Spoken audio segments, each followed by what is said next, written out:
ये देखिए दोस्तों, एक और पूजा यादव का बवाल रील्स को देखिए भाई, जिसका नाम है भाई गांव रंगाबाज हो। उसी गाने पे बवाल रील्स है। पहले आप लोग रील्स को देखिए भाई।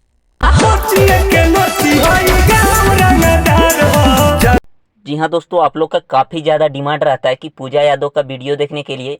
तो भाई ये बवाल है कि नहीं बताइएगा ज़रूर। और आप सभी को बता दूं कि भाई जितना भी टुनटुन यादव का बवाल गाना होता है भाई, सारे गाने पे टुनटुन यादव, मिस अहिरानी, पूजा यादव का भाई ज़बरदस्त बवाल रील्स रहता है। और भाई तांडव मचा जाता है। आधे गाने का भाई प्रमोशन इस गान रील से हो जाता है। जब पूजा यादव रील्स बनाती है भाई, काफ़ी ज़्यादा वायरल होता है। और उस गाने पे भाई बहुत ज़्यादा रील्स बनता है। तो दोस्तों वीडियो अच्छा लगा तो लाइक करना, चैनल पे नए होंगे तो भाई सब्सक्राइब। और जिसका उदाहरण है भाई राशि में बदमाशी लिखल वाला गाना भाई, काफ़ी ज़्यादा वायरल है, जिसके कारण भाई रील्स पे वायरल हुआ। और भाई आज हमेशा और हर एक जगह बजता है ये गाना। और भाई ये ग्राउंड लेवल पे सबसे ज़्यादा बजने वाला गाना है। और अभी भाई इस गाने का 20 मिलियन क्रॉस हो चुका है। तो एक बार देखिए और मज़ा लीजिए भाई, लीजिए।